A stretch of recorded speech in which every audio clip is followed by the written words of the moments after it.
নীরার মাথায় চাপলো আম ভর্তা খাওয়ার ভূত। নীরার আবার ইচ্ছে হওয়া মানে সেটা এই মুহূর্তে বাস্তবায়ন হতে হবে। সেখানে কোনো ওজোর আপত্তি খাটে না আম পাড়তে গিয়ে লঙ্কাকাণ্ড বাধার উপক্রম। কিন্তু নীরা দমে যাওয়ার পাত্রী নয়। সে দুনিয়ার সব বাধা তুচ্ছ করে নিজেই আম পাড়তে যাওয়ার সিদ্ধান্ত নিল। ঝন্টুর বাপ বাজারে, বাতাসি গেলা রান্নাঘরে মশলা বাটার শব্দে তবলার তাল তুলছে। নীরা ভাবল, একা একা আম পাড়ার মধ্যে কোনো রোমাঞ্চকর ব্যাপার নেই। অন্তত একজন সঙ্গী চাই। অগত্যা সে দোতলা থেকে টেনে হিঁচড়ে প্রতিভাকে নামিয়ে এলো। প্রতিভা তখন কপালে ভাঁজ ফেলে আর্টের ক্লাসের জন্য প্রস্তুতি নিয়ে রাখছিল। কিন্তু নীরার পাগলামির কাছে শিল্পীর কদর নেই। নীরা প্রবল টানে তাকে অনিচ্ছা সত্ত্বেও নিচে নামতে হলো। আর নিচে নামতে জয়নাবারের সঙ্গে মুখোমুখি মোলাকাত। তিনি তামাক পাতা ঘষতে ঘষতে তীক্ষ্ণ গলায় বলেন, ওই যে নাতবু, রোদের মধ্যে কই রওনা দিলা? প্রতিভা মুখ খোলার আগে নীরা উত্তর দিল, আম ভর্তা খাবো না নানু, আম পাড়তে যাচ্ছি। তুমি বাগানে এসো প্রতিভাবাবু, আমি গ্যারেজ থেকে কুটা নিয়ে আসি। বলেই নীরা তার ওড়নার আঁচল উড়িয়ে ঝড়ের বেগে বেরিয়ে গেল। জয়নাবার একটা দীর্ঘশ্বাস ফেলে বলেন, না কয় ওই ছেড়ি, ওইটার মাথায় তার ছিঁড়া। তুমি একেতে নতুন মানুষ, আম পাড়তে গেলে মানসি কী করবো? থাকগে, তুমি বরং রান্নাঘরে যাও, রেনুর লগে একটু হাত লাগাও। মায়েটা একলা এতগুলো পদ রাখছে। ছোটজন স্কুলে, বড়জন এসে এক ফোঁটা হাত লাগাতে না লাগতে গরমে তার পিসার বাইরা চিৎকেলান দিতেছে। হুঁশ হারাইলে তার মাথায় বদনা দিয়ে ঘণ্টা ধইরা পানি ঢালবা আবার কেডা? তাই হেরে উপরে রেস্টে পাঠাইল। অনর্গল মুখটা নেড়ে একটু থামলো। হাতের তালুতে থাকা তামাক গুঁড়ো তর্জনী দিয়ে ঘষতে ঘষতে শুরু করলেন ফের।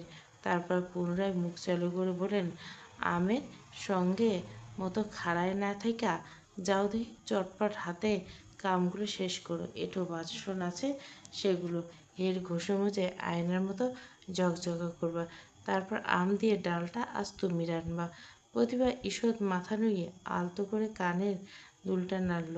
লাজুক একটা চিলতে হাসি ঠোঁটে চিরবিল, আসলে নানু, আমি তো কাজ করতে চাই, কিন্তু কামবাজ তো তেমন পারি না। জয়নাবারা মাথা ধরে, হ্যাঁ, কাম কাজ যে কম পারো সেটা তো জানি, তাই কাজ না পারাটা কোনো বাহাদুরি না, শিখতে হইব। লগে লগে থাকবা, হাত লাগাবা, তবেই না শিখবা। প্রতিভা বিনীতভাবে মাথা নাড়ল, জি নানু। তারপর মুখটা মাসুম বানিয়ে বলল, কিন্তু সমস্যা হলো আপনার নাতি। সে আমাকে কড়া শাসন করে দিয়েছে, বলেছে কোনো কাজ না করতে। কথাটা জয়নাবারের কানে বজ্রপাতের মনে শোনালো। হাতের তামাক ঘষা থেমে গেল। ওদিকে রান্নাঘর থেকে রেহনুমা খুন্তি নাড়ার শব্দটা হঠাৎ বন্ধ হলো। রেহনুমা কান খাড়া করলেন। প্রতিভা ধীরে ধীরে বলতে লাগলেন, আপনার নাতি ফোনে বলেছে চুলার আঁচে যেন না যায়, আগুনের তাপে নাকি এই ফর্সা মুখটা কালো হয়ে যাবে। এই যে মসৃণ হাত দুটো দেখছেন? প্রতিভা তার দুধে হালতা নরম হাত জোড়া মেলে দিল জয়নাবারের চোখের সামনে, বলল, এই হাত দিয়ে ঘষা মাজা করতে বারণ করছে? খুব সুন্দর নখগুলো নষ্ট হলে নাকি সে খুব কষ্ট পাবে। রেহনুমা রান্নাঘরের দরজায় এসে দাঁড়ালেন, মুখটা পানসুটে বর্ণ করে অবিশ্বাস সুরে জিজ্ঞেস করলেন, নাজিব তোমাকে এসব বলছে? প্রতিভা চট করে বলল, হ্যাঁ, উনি তো বললেন, না হলে আমি এসব কথা কোথায় পাবো? বিশ্বাস না হলে ওনাকে ফোন করে জেনে নিন। রেহনুমার বুকের ভেতরটা কেমন যেন খলবল করে উঠল। নিজের একমাত্র ছেলে, বলা ছেলে, মা একা হাতে সংসার ঠেলছে, সেদিকে আজ পর্যন্ত ভ্রুক্ষেপ দেখা যায়নি। অথচ হবু বউয়ের রূপ রক্ষার জন্য তার কি আকুলতা, হবু বউয়ের নখ আর গায়ের রঙের জন্য তার এত দরদ। হায় আল্লাহ, এই দিনও দেখা ছিল। ভাবতে রেহনুমার বুক ফেটে এলো। জয়নাবারা মুখটা কিঞ্চিত বাকি বলেন, শোনো মাইয়া, পোলা মানুষের এই বয়সটা এমন, মিষ্টি কথা কয়ে মাথা নষ্ট করে দেব, তাই বলে তুমি নিজেরে রাজরানী মনে করো না। রূপ আছে বইলা তারে বশ করে রাখবা, এইটা ভাববা না কিন্তু। প্রতিভা ঠোঁট টিপে মনে মনে হাসলো। জয়নাবারা মেয়ের দিকে এক পলক তাকিয়ে পরক্ষণে অসন্তুষ্ট বদনে প্রতিভার দিকে তাকিয়ে আরও বলেন, পোলা জন্ম দেওয়া যে কত কষ্টের কাম, এটা মা ছাড়া আর কেউ জানে না। তুমি বিয়ে হয়ে আইছো 2 দিনের ছেলে, মার থেকে ছেলে কাড়ি নেবা, এইটা ভুলেও ভাববা না। তাই আগে সাবধান করে দিলাম, বুঝেছো? প্রতিভা কণ্ঠ খাদে রেখে আস্তে করে বলল, মানছি নানু, ছেলে জন্ম দেওয়া অনেক কষ্টের, কিন্তু মেয়ে জন্ম দেওয়া কি কষ্ট হয় না? মেয়েরা কি এমনি এমনি তেলিয়ে দুনিয়া চলে আসে? আপনার তো ছেলে মেয়ে দুইটারই অভিজ্ঞতা আছে, আপনিই ভালো জানেন। জয়নাবারা থমকে গেলেন। কথাটার মধ্যে যে ধার আছে তা তার চামড়া ভেদ করে ভেতরে গিয়ে বুঝল। তবে পরাজয় মেনে নেওয়া মানুষ জয়নাবারা নন। তাই তো কথার পৃষ্ঠে কড়া গলা বলেন, মেয়ে হইল পরের সম্পদ, আজ আছে কাল নেই, কিন্তু ছেলে হইল বংশবাদী। তাই তার সাথে তুলনা করতে আসা তোমার সাজে না নাতবো। নাতি জইলা থাকলে পুরো বংশ ফাঁকা ফাঁকা, আর বাতি নিবাগুলো সব অন্ধকার। তুমি পরের বাড়ি মাইয়া, বাতির যত্ন করাই হবে তোমার ধর্ম। বাতি জ্বলে বংশ ফকফকা করার জন্য কিন্তু তেলের দরকার হয় নানু, আর সেই তেলটুকু হলো ঘরের বউঝিরা। তাদের ছাড়া বাতি ফকফকা হওয়া তো দূরের কথা, এক পলকও জ্বলতে পারে না। পাল্টা যুক্তি দেওয়া থামানোর শব্দভাণ্ডার ফুরিয়ে এলো জয়নাবাড়ার। আর ফুরোতে এবারও বিতৃষ্ণা চোখে চেয়ে বলো, মুখে মুখে টরটর স্বভাব আমার এক ফোঁটা পছন্দ না, কিন্তু তুমি ছুরি কথার পিঠে কথা সাজানোর ঠেলা দেখি। রেহুনা পাথর বনে গেল। নাজিবের ফোনে সত্যি ওসব বলছে? এখনো বিয়ে হলো না তার ছেলেকে এক্ষুনি এই মেয়ে বশ করে ফেলছে? রেহনুমা মুখটা ভার করে জিজ্ঞেস করলো, নাজিব কি রোজ তোমার কাছে কল করে? প্রতিভা মাথায় নিল উত্তর দেয়, হ্যাঁ, একদম টাইম করে রোজ দুবেলা কল দেয়, সেজন্য তো ফোনটা গিফট করেছে। রেহনুমার মাথায় এবার সত্যি সত্যি চক্কর দিয়ে উঠল। যেখানে তার গর্ভজাত সন্তান মায়ের কাছে 2-3 দিনে একবার ফোন দেয়, সেখানে হবু বউয়ের কাছে দিনে দুবার। কলিযুগ বোধহয় একেই বলে। জয়নাবাড়া মোমের মুখের মেঘলা ভাব দেখে ভেতরে ভেতরে প্রমোদ শুধালেন। প্রতিবার এই ভুবন ভোলার রূপ দেখে ওনার মনে খটকা লেগেছিল। রূপবতী নারীরা সংসারে সাধারণত সুখ আনে না, অশান্তি আনে, এই ধ্রুব সত্য জয়নাবাড়া আবার হাড়ের মাঝে গেঁথে গেথা। অতীতে এক রূপবতী এসে তার ছোট মেয়ের সাজানো সংসার বাগান তছনছ করে দিছিল। এবার কি তবে বড় মেয়ের পালা? মা ছেলেকে আলাদা করে দিবেন না তো? এখানকার মেয়েরা তো আবার একসাথে থাকতেই চায় না, বিয়ে করে তারা আলাদা ফ্ল্যাট নিয়ে একা হাতে সংসার করার স্বপ্ন বলে। রেহনুমা আর রাবেয়া দুই বোন যেন পিঠাপিঠি নয়, একেবারে যমজের মতো। 7.5 মাসের ব্যবধানে দুজনের জন্ম। রেহনুমা জন্মের 40 দিন কাটতে না কাটতে রাবেয়া পেটে এলো। জন্ম হলো 7 মাসে পূর্ণ হওয়া জোগাড়। পাড়ার বয়োজ্যেষ্ঠ মহিলা নড়ে পড়ে একটুখানি পুতুলের মতো বাচ্চা দেখে নাক সিটকে বলছিলেন, এত আগে ভূমিষ্ঠ হওয়া মাইয়ে কি আর বাঁচে গো জয়নাব? কিন্তু মানুষের কথা তো আর প্রাণভোমরা আটকে না। সবার কথায় বুড়ো আঙুল দেখে রাবেয়া শুধু বাঁচল না, ডাগর ডগর হয়ে সেনা সদস্যের বউ হয়ে গেল। রেহনুমার বিয়ের বছর ঘোরার আগে তার দেবর মাহমুদের সাথে রাবেয়ার ঘটা করে বিয়ে হলো। লোকে বলতো জয়নাবাড়া কপালখানা সোনা রূপো দিয়ে বাঁধানো। জামাই দুটো যেমন ভদ্র তেমনই অমায়িক ব্যাপার। ছোট তো আবার সরকারি চাকরি করে, তা আবার সেনাবাহিনীতে। আহা, হীরের টুকরো যেন। কিন্তু সেই হীরের টুকরো সুখের মাঝে একটা কিন্তু থেকে গেল। সংসারে বাচ্চার অকাল। 10 বছর কেটে গেল, কিন্তু রাবেয়ার কোলে কোনো সন্তান এলো না। মাহমুদ মানুষটা ভালো, দ্বিতীয় বিয়ের কথা কান দেয়নি অবধি, কিন্তু কথায় বলে না, অতি রূপবতী নারীরা সুফি দরবেশের ধ্যান ভাঙাতে ওস্তাদ। রাবেয়ার কপালে সেই রূপী শনিটা এলো মাহমুদের হাত ধরে। বর্ডার এলাকা থেকে উদ্ধার হয় এক এতিম মেয়ে। পাচারকারী চক্রের হাত থেকে বেঁচে ফেরা সেই মেয়ের রূপ নাকি এমন ছিল যা চোখের পলক পড়ে না। নেশাখোর জুয়ারু ভাই জুয়ার বোনকে বাজি রাখে, বাজিতে হেরে হাত কচকচে টাকা নোট পায়, আর সেই নোটের বিনিময়ে বোনকে বিক্রি করে দেয়। সেই বিক্রি আবার 3 গুণ দামে এক দালালের হাতে গিয়ে পড়ে। সেই দালাল মেয়েদের পাচার করতে পাশের দেশে। সেখান থেকে ভাগ্য করে উদ্ধার হয় সেই রূপবতী মেয়েটা জানায় তার 3 কুলে বলতে কেউ নেই। রাবেয়া থাকতো মিলিটারি কোয়ার্টারে। মাহমুদের উপরের স্যার বলেছিলেন আপাতত মেয়েটাকে তার হেফাজতে রাখতে। সে ফ্যামিলি নিয়ে থাকে, তাই মেয়েটিকে বাইরে রাখা রিস্ক আছে, কারণ এই দেশে রক্ষকরাই বেশি ভক্ষক হয়। মাহমুদ এক রাতের জন্য তার বাসায় নেয়। ওদিকে রাবেয়া ছোট থেকে উদার মনের, তার দিল অনেক বড়। মেয়েটার কথা শুনে সে ব্যথিত হলো। সে সরল মনে বলেছিল মেয়েটিকে গ্রামের বাড়িতে পাঠাতে। মায়ের দেখাশোনা পেয়ে মেয়েটারও একটা হিল্লে হবে, অন্তত আশ্রয় পাবে। মাহমুদের মা গ্রামের বাড়িতে থাকতেন। বড় মেজ ছেলে ঢাকায় একসাথে ছোট ব্যবসা করছেন, ছোটজন চট্টগ্রামে আছেন। তাকে ছেলেরা বাসায় নিতে চাইলেও তিনি রাজি হতেন না।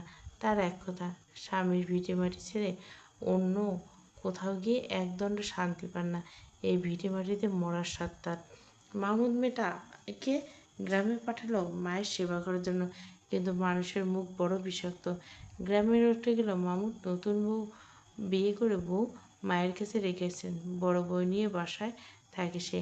এই যে রটলো তো রটলো, পুরো গা ছেয়ে গেল। এদিকে মাহমুদ মায়ের জন্ডিস যখন মরণাপন্ন দশা, তখন মাহমুদ গ্রামে এলো মাকে দেখতে। তখনই শুরু হলো আসল নাটক।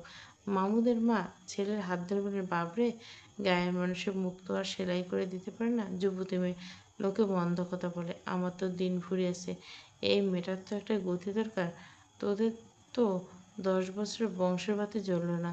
আমার বড় শখ তোর ঘরে একখানা নাতিপুতি দেখে যাওয়ার। একবার কবুল বলে দেখ না বাপ। মাহমুদ কি প্রথম থেকে রাজি ছিল? বোধহয় না।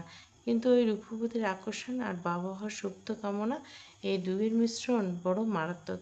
মাহমুদ কি মায়ের চাপে পড়ে বিয়েটা করেছিল, নাকি ওই বনফুল রূপের নেশায়? সে উত্তর আজও অনাচার না। মেয়েটি ছিল পথের ধুলার মতো। দালালের হাত থেকে বেঁচে এক টুকরো নিরাপদ ছাদ পেয়েছিল, এতেই ধন্য। তার নিজেই ঠিকমতো কোনো মূল্য ছিল না ঠিকই, কিন্তু সে আশ্রয় পেয়েছিল, এক পশলা আশ্রয়। আর সেই আশ্রয়ের বিনিময়ে রাবেয়ার সাজানো সংসার নামলো ঘোর অমাবস্যা। মানুষের মন বড়ই বিচিত্র জিনিস।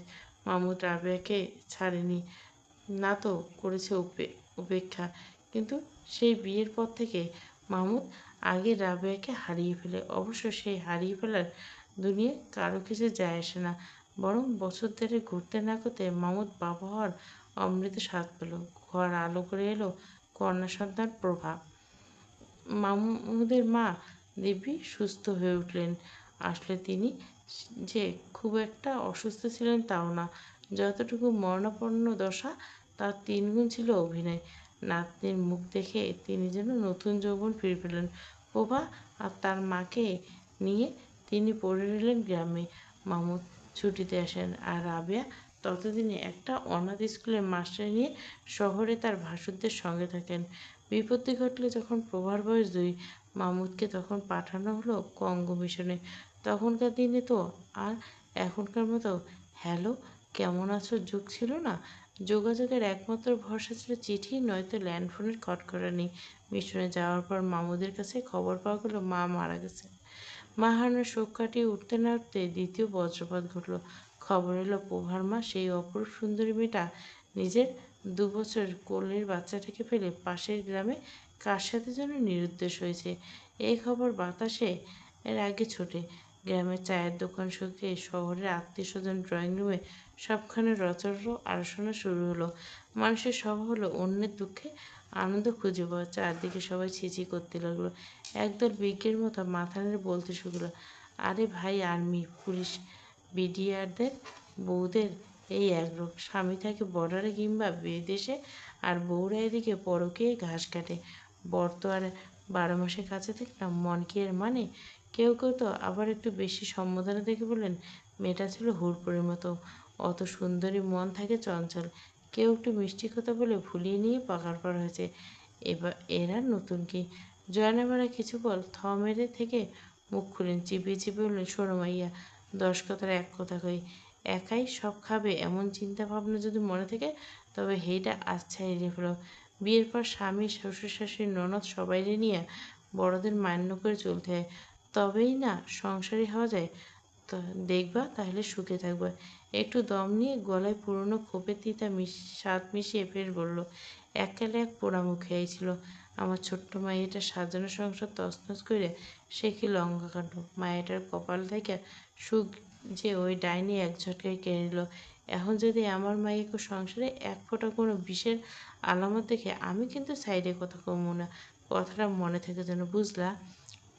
প্রতিভা ধীর সুস্থে কণ্ঠে জবাব দিল, মানুষের ভাগ্য তো আর মানুষ লেখে না, যার কপালে যতটুকু সুখ লেখা আছে সে ততটুকুই পারে, সেটা কেড়ে নিতে পারে না। তবে হ্যাঁ, একজনকে ঠকিয়ে কারোর সাথে চিট করে তার সাজানো ঘরটা ভেঙে দিয়ে কখনো কেউ নিজে বেশি সুখী হতে পারে না। ওভাবে কেউ সুখী হতে পেরেছে বলে আমার জানা নেই। জয়নাবারা কেন জানি রাগ হচ্ছে, রাগ নিয়ে কড়াকণ করে বলল, অত জ্ঞান দিতে হইব না। তোমার আছেটা কি? শুধু ওই রংচটা রূপ, না উঁচু খানদান, না মেলা পড়াশোনা। আমার নাতি যেমন শিক্ষিত তেমনই এক চাকরি করে, তার পাশে তোমারে তো লাড্ডু লাগে। শুনলাম ঘষা মাজা করে আইয়ে পাশ দিছ। তয় যাকগে, বাড়ির বউরে দিয়ে তো আর আমরা কামলা খাটাবো না। দেখতে ভালোই, নাতির পাশে মানাবে, এই যে ভরসা। শোনো মাইয়া, পুরুষ মানুষের মিষ্টি কথায় ডালা মেলো না। শুরুতে সবাই আসমানে তুলে রাখে, পরে মাটিতে নামাইতে দেরি করে না। প্রতিভা আর পাল্টা জবাব দিল না। এমন সময় নীরা ঝড়ের বেগে ঘরে ঢুকলো। চেঁচে বলল, আল্লাহ, তুমি এখানে দাঁড়িয়ে নানুর রেডিও শুনছো? চলো, আম পাড়তে হবে। গেটের কাছ থেকে আম গাছটা ডালাপাড়া রাস্তা দিয়ে ঝুঁকে আসছে। নীরা একটি লম্বা লাঠি নিয়ে কসরত করলো। রাস্তার ধারে ডালগুলো সে ফাঁকা করে দেবে, নইলে পাড়ার ছেলেরা সব সাবার করে দেবে। নীরা বিড়বিড় করে বলল, ফারদিনটাকে বললাম একটু গাছে উঠতে। নবাবজাদা কানেই নিল না। প্রতিভা হেসে বলল, আমি কিন্তু গাছে উঠতে পারি নীরা। আম গাছ, পেয়ারা গাছ, সবখানে যা হাত যশ আছে। নীরা চোখ তুলে বলল, বলো কি আপু, তুমি গাছে উঠতে পারো? হ্যাঁ পারি, এখন উঠে প্র্যাকটিক্যালি দেখাতে পারি। কিন্তু সমস্যা হলো, এই পা গাছে দিলে ভেতর থেকে ওই ভাঙা রেকর্ডটা বেজে উঠবে। তার চেয়ে নিচে থাকাই নিরাপদ। নীরা খিলখিল করে হেসে উঠল। ওর বুঝতে বেগ পেতে হলো না প্রতিভা কাকে বলল। হঠাৎ রাস্তার একটা মোটরসাইকেলের আওয়াজ পাওয়া গেল। রবিউল বাইক চালাচ্ছে, পেছন থেকে একটা গ্যাস সিলিন্ডার দড়ি দিয়ে বাঁধা। নীরা চেঁচিয়ে উঠল, ও রবি ভাই, সিলিন্ডার নিয়ে কই যেতেন? রবিউল ব্রেক কষল, মুখটা কাচামুচি করল। রান্নার মাঝখানে গ্যাস ফুরিয়ে গেছে নীরা, মা পাঠালো জলদি ভরে আনতে। নীরা দাঁত বের করে হাসলো। বিয়ে থা করে বাইকের পিছনে বউ বাচ্চা নিয়ে ঘোরার কথা, আর আপনি ঘুরতেছেন সিলিন্ডার নিয়ে? আহারে, চাচিকে বলবো ছেলের এই কষ্ট আর দেখা যায় না, এবার একটা বউ এনে দেবো। বেচারা রবিউল কোনো মতে আমতা আমতা করে বাইকে টান দিল। নীরা চট করে একটা আম তার দিকে ছুঁড়ে মেলো, নেন, আম খান। রবিউল কোনো মতে ক্যাচ ধরলো, তারপর কিছু না পেয়ে ওটা পকেটে পুরলো। নীরা হাসতে হাসতে বললো, লোকটা বড্ড ভালো মানুষ আপু, যতই বলি একটু রাগ করে না, তাই একে জ্বালাতে মজা। দুপুরে আম মাখানোর আসর বসলো। আম কুড়ানি নিয়ে মিহি করে কুচি করা হলো। তাতে ভাজা শুকনো মরিচ, সরিষার তেল, লবণ আর এক ফোঁটা কাসুন্দি দেওয়া হলো। ঘ্রাণে জিভ দিয়ে জল আসার ঘর। প্রতিভা আম মাখছিল। এমন সময় ছোট্ট ঝুমঝুমি এসে ওর অন্য টান ধরল, এই কালামণি, আমি কাঁপো। প্রতিভা হাসলো, এটা তো অনেক ঝাল মামুনি, তোমার কান্না পাবে। ঝুমঝুমি মুখটা মেঘলা করলো। প্রতিভা মায়া কাটাতে পারল না, আঙুল করে একটু রস ভিজিয়ে জিভে দিল। আর যায় কোথায়? ঝুমঝুমে চোখ মুখ কিছু জিজ্ঞেস করলো, মাম্মাম মাম্মাম কাব্বো। তড়িঘড়ি করে তাকে পানি আর চিনি খাওয়ানো হলো। ফারদিন এসে সুযোগ বুঝে বাটি ধরে এক চুমুক খেয়ে সবটুকু রস খেয়ে ফেললো। তা দেখে নীরা রাগে হাত পা ছুটতে লাগলো। আর প্রতিভা সেই দৃশ্য দেখে হাসিতে ভেঙে পড়লো। হাসতে হাসতে প্রতিভার বুকের ভেতরটা একবারে খচখচ করে উঠল। সে তো এই বাড়িতে অন্য এক উদ্দেশ্য নিয়ে এসেছে। কিছু মানুষের উপর তার প্রচণ্ড ঘৃণা থাকার কথা, কিন্তু অজান্তে কেন যায় সে এই বাড়ির মানুষগুলোর মায়ার জালে জড়িয়ে পড়ছে।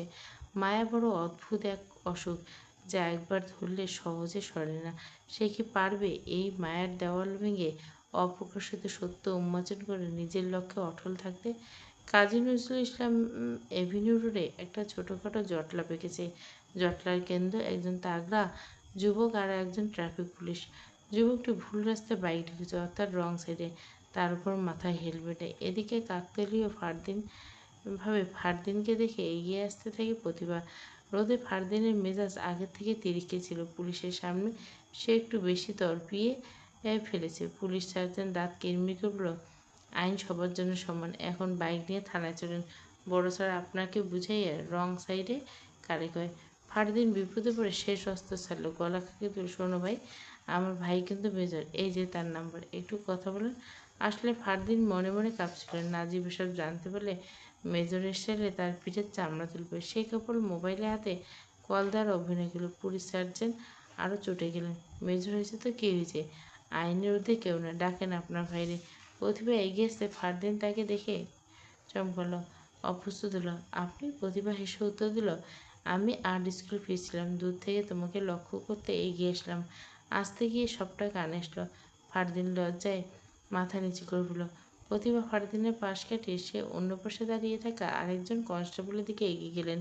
ফারদিন অবশেষে সার্জেন্টের কাছে আকুতি মিনতিকে শুকল। মা জানতে পারে ভীষণ বকবে, দু চারটে চড় পড়তে পারে। এদিকে ফারদিনের আকুতির মাঝে আচমকা সেই দ্বিতীয় পুলিশ সদস্য এগিয়ে এলে বলেন, হাফিজ ভাই ছেড়ে দেন না, পোলাপাইন মানুষ।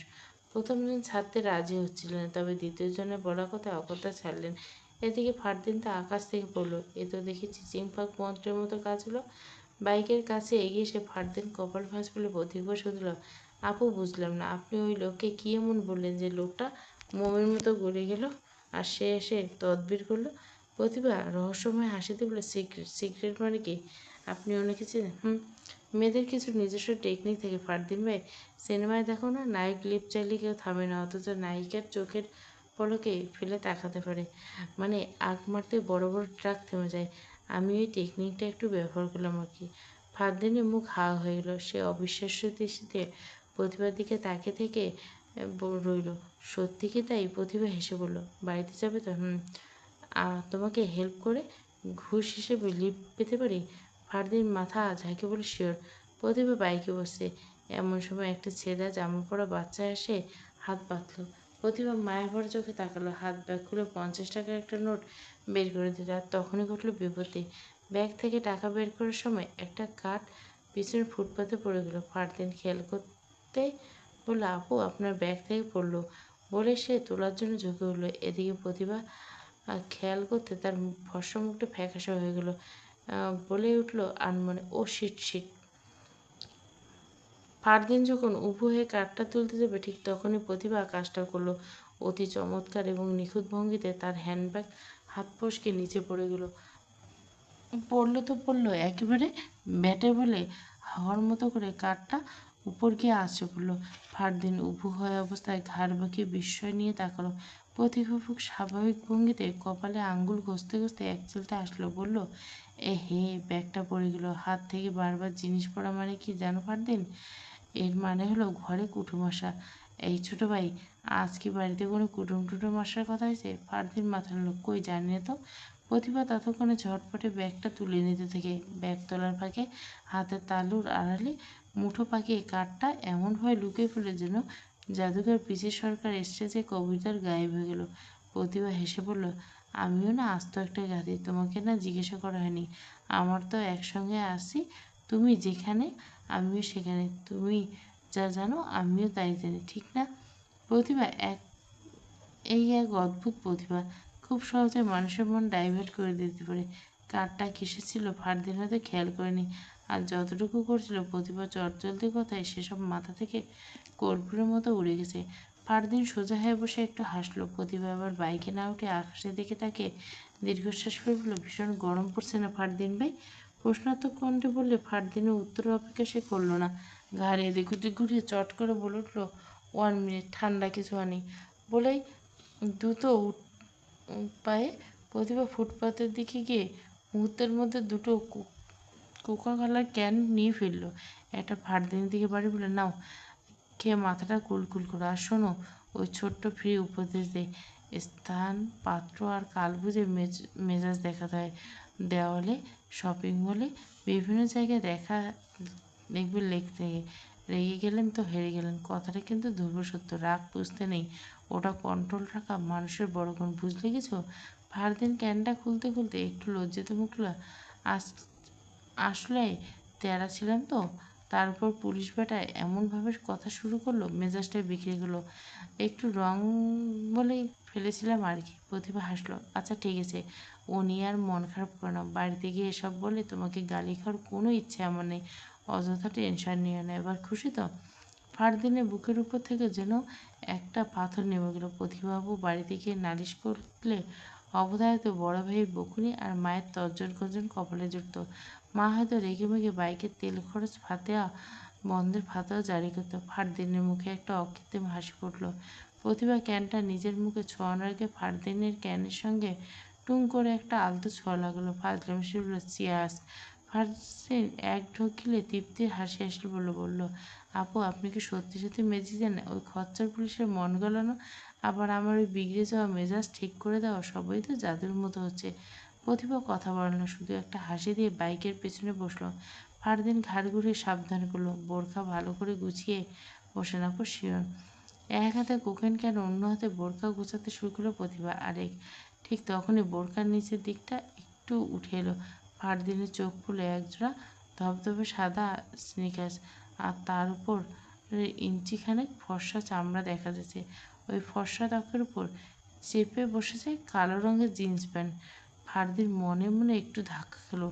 তাদের বাড়ি এটা ভীষণ রক্ষণশীল। ফারদিনের মধ্যে জয়নাভারা নানু থেকে শুরু করে মা চাচিরা মান্ধাতার আমলের চিন্তাধারা। নীরা একবার লেডিস জিন্সের বায়না ধরছিল, তাতেই মেজো চটে গিয়ে মেয়েকে কত কী বললেন। ভদ্রঘরের মেয়েরা প্যান্ট শার্ট পরে না, তাদের মতে ভদ্রমেয়েরা বড়জোর থ্রি পিস বা শাড়ি পরে। জিন্স টি শার্ট হলো ছেলেদের পোশাক, কিংবা বিপদে যাওয়া মেয়েদের ভণ্ডচণ্ড। প্রতিভা ওকে বাড়িতে সবসময় সাধারণ সালোয়ার কামিজে দেখা যায়, আপনি কি অজপাড়াগামে। তবে এই বোরখার নিচে জিন্সের কারণ ফারদিনের বোধগম্য হলো না। তবে মনে একটা খটকা তৈরি হলো ঠিকই। হলো শুধরানোর মতো সাহস বা সুযোগ কোনোটাই এই মুহূর্তে ফারদিনে নেই। সে একটা ছোট্ট নিঃশ্বাস ফেলে বিস্ময়টুকু গিলে নিল। তারপর চাবি ঘুরিয়ে বাইকের ইঞ্জিন সচল করলো। রোদের তেজ আজ মরণ কামড় দিচ্ছে। প্রতিভা যখন ঘামে নেমে বাড়ি ফিরল, দেখলো সদর দরজা হা করে খোলা। আর হা করে খোলার মানে একটাই, জয়নাবাড়া ড্রয়িং রুমে ঘাঁটি মেরে বসে আছেন। নিচে তার জন্য বরাদ্দ ঘর থাকলেও এই ড্রয়িং রুমও তার প্রিয় এলাকা। এমনিতে জয়নাবাড়া মানুষটা অনেকটা আমেরিকানের মতো, নিজের এলাকা নেই, তবু সেখানে তিনি ঘাঁটি গেড়ে অন্যদের উপর মাতব্বরি করতে ভালোবাসেন। জয়নাবাড়ার হাতে অদৃশ্য একটা চাবুক থাকে, যা দিয়ে তিনি সারাক্ষণ বাড়ির সবাইকে শাসনের উপর রাখেন। ফারদিন বাইক থেকে প্রতিভাকে নামতে দেখে জয়নাবাড়া কপালে বলি রেখা জ্যান্ত হয়ে উঠল। তিনি উঠে দাঁড়িয়ে পানির বেগ ফেললেন। প্রতিভা চৌকাঠে পা রাখা মাত্র জেরা করলেন, দুজনে এক লোকে আইলে যে ওরে আবার কই ফেললা। ফারদিনের লগে কোনখান থেকে মোলাকাত হইল। প্রতিভা ক্লান্ত আড়ালে এক চলতে হাসি উঠল, সহজ ভাষা হলো, বাসের জন্য দাঁড়িয়েছিলাম না, কপাল ভালো ফারদিনের সঙ্গে দেখা হলো। জয়নাবাড়া মাথা নাড়ল, ও। ফারদিন কারো সাথে পাশে নেই। সে সুই করে সিঁড়ি বেয়ে উপরে উঠল। ডাইনিং টেবিলে তরকারির বাটি গুছিয়ে রাখছিলেন সুপ্রিয়া বেগম। তিনি প্রতিভার দিকে তাকিয়ে মমতা মাখানো স্বরে বললেন, যাক ভালো হয়েছে, এই গরমে বাসে ওঠা মানে নরক যন্ত্রণা। প্রথম দিন যখন তোমার ফিরতে দেরি ছিল আমি তো ভয়ে অস্থির। নতুন মেয়ে, অচেনা শহর, না জানি কোথায় হারিয়ে গেলে। এখন পথঘাট চিনতে পারো তবে না? না। প্রতিভা উত্তর দেওয়ার আগে জয়নাবাড়া ফোড়ন কাটলেন, মুখ বিকৃত করে বললেন, সবগুলো চিন্তা করলেও আমি ঠিক জানি এই ছুরি হারবার মাইয়া না। এটা তুমি কি জানি এক জঙ্গল আছে না, আপিয়ে না মাপিয়া। প্রতিভা চট করে ধরে দিল, আফ্রিকা নানু, আপনি বোধহয় আফ্রিকার জঙ্গলের কথা বলছেন। জয়নাবাড়া তপ্ত নিঃশ্বাস ফেলবে না, হইল আফ্রিকার জঙ্গলে ওই ছুরিরে একলা ছাইড়ে দিল, ও ঠিক পথ খুঁজে খুঁজে ফিরে আইব, হারাইব না। জয়নাবাড়া গায়ের চামড়া এমনই কুচকায় নেই, মানুষ চিনতে ভুল করে না। এই মাইয়ে বহুত শিয়ানা, আমাকে বোকা শোকা নিরারে ও এক হাটে 10 বার বেচে কিনবো, সেই মাইয়ে নাকি হারাইব। প্রতিভা এবার উত্তর করতে ইচ্ছে করলো, তাই সে প্রসঙ্গ ঘুরে বলল, ভীষণ গরম লাগছে, একটা গোসল দেওয়া দরকার, আসি নানু। সে পা বাড়াতে জয়নাবাড়া আবার শেষ বানটা ছুড়ে গেল, চুলার আছে রান্না করলে গায়ের রং কাইলে হইবে বলে আমার নাতি বারণ করছে। এই যে ঠাড়া রোদে যে চামড়া পুরো কয়লা বাড়েছে, সেই খবর কি আমার নাতি জানে? এখন কিছু কয় না, ঘরে এসি লাগাইয়ে দেবো, তুমি তো রানীর মতো বসে থাকবা, এমন সোহাগ কি সে করে নাই কো। প্রতিভা পা থামিয়ে দিল, কয়েক কদম ফিরে এসে জয়নাবাড়ার একদম কাছাকাছি গিয়ে ঝুঁকে পড়ল। জয়নাবাড়া হকচকে দুপা পিছিয়ে গেলেন। প্রতিভা ঠোঁট টিপে হেসে খুব নিচু স্বরে ফিসফিসে বলল, শুনেছি যে মেয়েদের নাক যত বেশি ঘামে তাদের নাকি স্বামী রেখে তাদের তত বেশি আদর্শ করে। এই রোদে ঘুরে নাকটা একটু বেশি ঘামাতে চেয়েছে নানু, যাতে বরের আদরটা একটু বেশি কপালে জুটে। রূপ দিয়ে কী হবে, বরের আদরের কাছে দুনিয়ার সব কিছু তুচ্ছ, তাই না নানু? প্রতিভা আর না দাঁড়িয়ে মুখে দুষ্টুমি হাসি নিয়ে দোতলার দিকে চলে গেলেন। জয়নাবরা হা করে কিছুক্ষণ তাকিয়ে থেকে নিজেই বিড়বিড় করেন, যেমনি কথার পাড়ার জো নাই, তেমনি পাজির একশের এই ছুরি। দরজায় খিলেটে প্রতিভা বোরকা হলো, আয়নার সামনে দাঁড়িয়ে গলার টাইয়ের নটটা ঢিলে করতে করতে নিজেকে একবার দেখলো। তারপর পেনিটেট করা চুলের ক্লিপটা খুলতে গিয়ে বিপত্তি। অনামিকা রিংটা অবাধ্যের মতো চুলে আটকেছে। আংটি ছাড়াতে গিয়ে চুলে জট লাগলো। প্রতিভা সাবধানে জট ছাড়িয়ে নিল। জট ছাড়াতে গিয়ে কি না কে জানে মস্তিষ্কের ভেতরে একটা জট পাকিয়ে দিল। নাজিবের সেই বৃষ্টি ভেজা রাতের ফোন আলাপে হঠাৎ ঝপ করে মনে পড়ল। মনে পড়তে প্রতিভার মুখটা মুহূর্তে স্নান হয়ে গেল। একটা দীর্ঘশ্বাস পেল। দীর্ঘশ্বাস ফেলা হচ্ছে শরীরের ভেতরে জমে থাকা বিষবাষ্প বের করে দেওয়ার একটা প্রাচীন পদ্ধতি। অনামিকা জ্বলজ্বল করে থাকা আংটির দিকে তাকিয়ে মনে মনে আওড়ালো প্রতিভা। জীবন বড় অদ্ভুত। এখানে সত্যিকারের জয় পেতে হলে মাঝে মাঝে খুব সচেতনভাবে হাঁটতে হয়। আর মানুষ চেনার শখ যদি খুব বেশি থাকে তবে অতি চালাক না হয়ে নিজেকে বুদ্ধি রেখে পকেট পুরে একটু বোকা সেজে থাকতে হয়। কারণ বোকাদের সামনে মানুষ খুব দ্রুত নিজের আসল রূপটা দেখিয়ে ফেলে। প্রতিভা চোখ বুজে বিছানায় বসে পড়লো। ভেতরটা কেমন ভার ভার লাগছে। ফের আংটির দিকে তাকালো। আনমনে বলল, সরি নাজিব সরফরাজ, আপনার উপর রাগ ক্ষোভ কিছুই নেই। অবশ্য থাকার কোনো কারণ নেই, কারণ অন্যায়ের শাস্তি অন্য কেউ পাক এটা আমি কখনো চাইনি। কিন্তু আমাদের চাওয়াতে আর কি জগতের কিছু চলে যায়? জগৎ তার নিয়মে চলে। ওই যে ভেবেছিলাম একরকম, হয়ে গেলে আরেকরকম, তবে সেই অন্যরকমটা শেষটা আমার মতো হবে। তবে এতে আপনার উপর হয়তো একটু অন্যায় করাবে। বলতে প্রতিভা হঠাৎ করে হেসে ফেলল। তার ছিল ভরা এক হাসি থামিয়ে কপালে হাত রাখল। পরপর স্বগতিক করে বলল, ও গড, আমি কি পাগল হয়ে যাচ্ছি? কী সব আজে বাজে ভাবছি। এই দুনিয়ায় রিয়েল লাভ বলে কিছু নেই। ভালোবাসার জায়গায় মানুষের প্রয়োজন শব্দ বসিয়ে দিয়েছে। পুরুষের কাছে বিয়ে শেষ পরিণতি কি? কেউ বিয়ে করে দাসী পাওয়ার জন্য, কেউ শরীর খোঁজে, আবার কেউ একটা মেয়েকে কেবল ইনকুবেটর মেশিন হিসেবে ব্যবহার করে। প্রতিবার মনে হলো এই 3 নম্বর প্রজাতির যেহেতু মির্জা বংশে, তাই নাজিবের প্রতিভার মোহ কাটতে খুব একটা সময় লাগবে না। সে সুন্দরী একটা মেয়ে বিয়ে করে সুখে শান্তিতে ঘর করবে। সময় খুব মূল্যবান জিনিস। এসব নিয়ে ভেবে সময় নষ্ট করার মানে হয় না। প্রতিভা আংটিটা আঙ্গুল থেকে খোলার চেষ্টা করলো। ভাবলো এটা খুলে রাখবে, চুলে আটকায়, যন্ত্রণার শেষ নেই। কিন্তু আঙ্গুলটা বড্ড বেয়ারা। আঙ্গুলে সে এমন সাথে কামড়ে ধরে আসে যে নাড়তেই চাইছে না। একটু টান দিতে বেশ ব্যথা লাগে। সাবান দিয়ে নিমেষে খুলে আসতো। কিন্তু প্রতিভার মনটা হঠাৎ ঘুরে গেল। ঘুরলো তো ঘুরলো, একদম 180 ডিগ্রি অ্যাঙ্গেলে ইউটার্ন নিল। সে আংটিটা টানাটানি বন্ধ করে দিল। ফের বলে, থাকবে, আমার ঘাড়ের উপর তো আর বসে নেই। আঙ্গুলে আংটিটা দেখলে বাড়ির লোকদের প্রশ্ন দিতে যান যে এমনিতে ঝামেলার অভাব নেই, নতুন করে ঝামেলা বাড়িয়ে লাভ নেই। প্রতিভা মাথা থেকে সব চিন্তা ঝেড়ে ফেলে উঠে দাঁড়ালো। তারপর ঝটপট পোশাক বদলে নিল। Army AMC officers mess. বিকেলে রোদটা মরে আছে। জানলার গিল ধরে আসা আলোর কার্পেটটা উপর তেরসা হয়ে পড়ে আছে। মেসেজের চারপাশটা নিজম। নাজিবের গায়ে টি শার্ট আর ছাই রঙের ট্রাউজার। সেই ইজি চেয়ারে বসে আছে। তার চোখের দৃষ্টিতে এক ধরনের নির্লিপ্ত তিক্ততা। সুন্দরবনে কুরিয়ার সার্ভিস থেকে আসা একটা খাকি রঙের খাম হাতে। একটু আগে সেন্ট্রি এসে গেছে। নাজিব খামটার দিকে তাকিয়ে একটু হাসলো। মানুষ যখন একটা দীর্ঘ প্রতীক্ষার রহস্যের খাম খোলে তখন তার মনে এক ধরনের অদ্ভুত আনন্দ হয়। নাজিবের হচ্ছে। সে খামটা খুললো। ভিতর থেকে বেরিয়ে এলো কয়েকটা কাগজ আর রঙিন ছবি। নাজিব কাগজগুলোতে চোখ বুলে। প্রতিভার বায়োডাটা। নানুর কাছে ওই কারো একলা একলা ঠোঁট নাড়া মানে তসবি জপা হলেও অন্য আরেকজনের সেটা রহস্য হতে পারে। আর হয়েছিল বলে আজ তার হাতে প্রমাণ। এনগেজমেন্টের পুরো দিন নাজিব বাড়িতে ছিল না।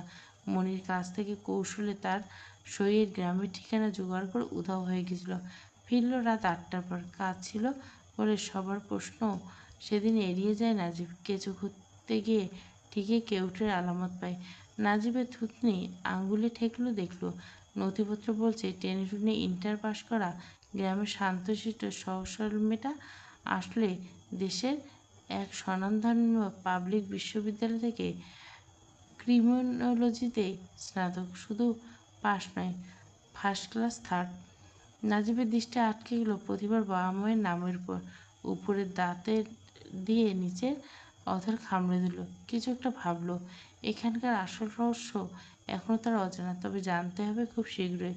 তারপর বাকি কাগজগুলো উল্টালো। সে জানতো তথ্যগুলো ঠিক এরকম, তবে মৌখিক তত্ত্বে নাজিব সরফরাজের বিশ্বাস নেই। সে অকাট্য প্রমাণের মানুষ। প্রমাণ এখন হাতে। সবশেষে সে ছবিটার দিকে দেখলো। ছবিতে একটা মেয়ে, কালো মাস্ক পরা, স্থির হয়ে তাকিয়ে। এই সেই মেয়ে যে কিনা নাজিবের বাগদত্তা। তবে মেয়েটি মায়াবতী টাইপের কোনো বাঙালি নারী নয়। তার চুল পানিটেল করে বাঁধা, ফুল হাতা সাদা শার্টের উপর হাতকাটা কালো ভেস্ট, গলায় বাঁধা আছে চওড়া কালো টাই। ভেস্ট আর টাইয়ের কম্বিনেশন দারুণ স্মার্ট আর আকর্ষণীয় দেখাচ্ছে। ভেস্টের উপর দিয়ে কাঁধে ঝুলছে স্টাইলিশ কালো চামড়ার ক্রস বডি ব্যাগ। পানিটেল করা বাঁধা চুলের একগাছি কাঁধের উপর দিয়ে সামনে ফেলে দেওয়া। মাস্কের মাঝে স্পষ্ট তার চোখে মুখে এক ধরনের কঠিন বুদ্ধিচাপ। নাজিব চমকালো না, বরং তার ভেতর একটা বিচিত্র ভালো লাগা কাজ করতে শুরু করলো। প্রতিভা নামের মেয়েটা আক্ষরিক অর্থে প্রতিভাময়ী, আর সুন্দরীদের সব পোশাকে মানিয়েছে। প্রতিভাকে এই লুকে দেখে বেশ দেখাচ্ছে। নাজিবের ঠোঁটের কোণে চিকন একটা হাসি ফুটল। তার মনে হলো, well, very well my fiancé. মানতে হবে, মিথ্যে বলার স্কিল আপনার বেশ চমৎকার। তবে পুরো দুনিয়াকে ঘোল খাওয়াতে গেলে নাজিব সরফরাজের চোখে ধুলো দেওয়া অত সহজ নয়। আমিও দেখতে চাই তুমি তুখোড় ক্রিমিনোলজিস্ট। আমার সামনে আর কতদিন বোকাশোকা নিষ্পাপ অবলা সেজে থাকতে পারেন আপনি? ছবির দিকে নিষ্পলক তাকিয়ে থেকে সবশেষে বলল নাজিব, আর মাত্র 2 সপ্তাহ, তারপর আমাদের আবার দেখা হচ্ছে প্রতিভা।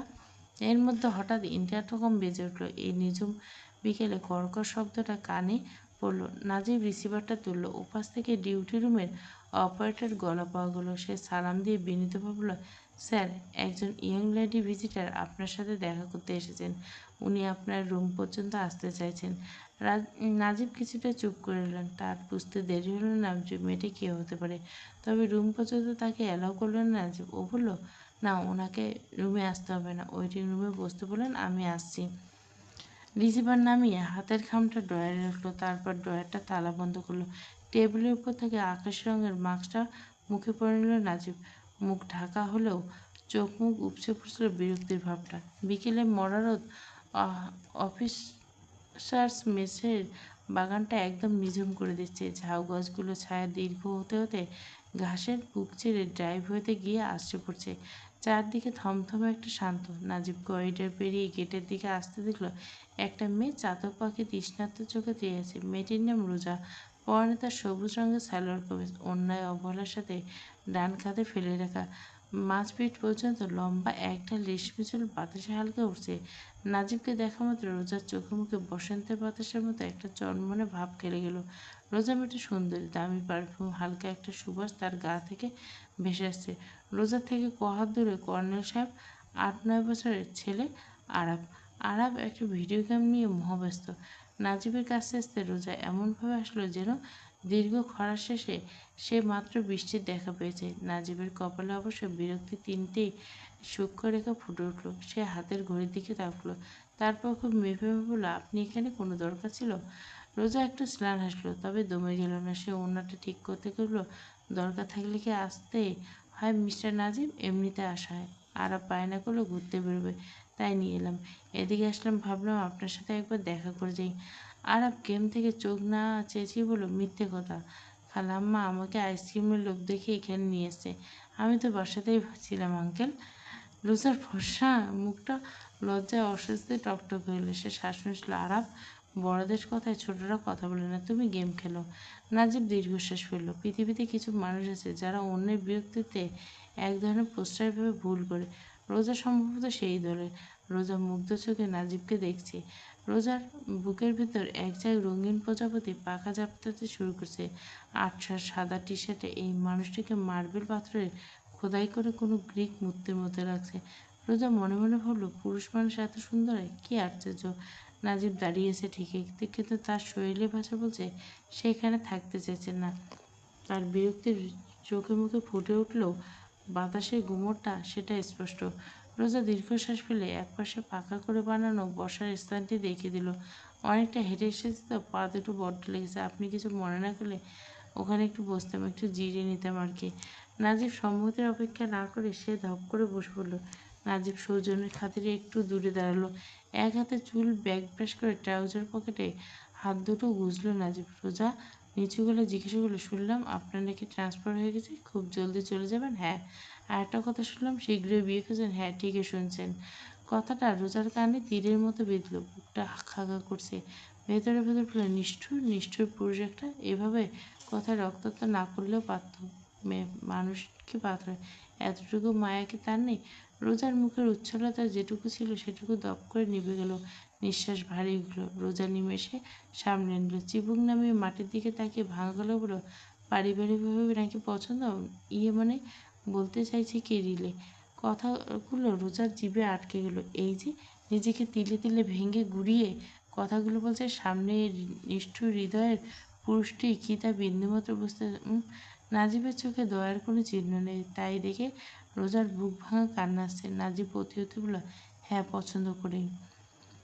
রোজার চোখ কপালে উঠে গেল। বিস্ময়ে চাপতে না পারে চট করে নাজিবের চোখের দিকে তাকালো। দুলাভাইয়ের মুখে শুনলাম একদম ঠিক, হুট করে ঠিক হয়ে যাওয়ার সম্বন্ধ। তবে কি নাজিব আগের থেকে রিলেশনে ছিল? নাজিব এক পল থেকে খুব স্বাভাবিক করে যোগ দিল, মিস রোজা, নর্মালি বিয়ে তো পছন্দ করে হয়, মানুষের সৌন্দর্য কিংবা গুণ। আগে তো পছন্দ হতে হয়, তারপর না হয় বিয়ের লাভ। রোজা চুপ করে গেল। তার ওড়না বারবার বাতাসে কেড়ে নিতে চাইছে, সেদিকে খেয়াল নেই।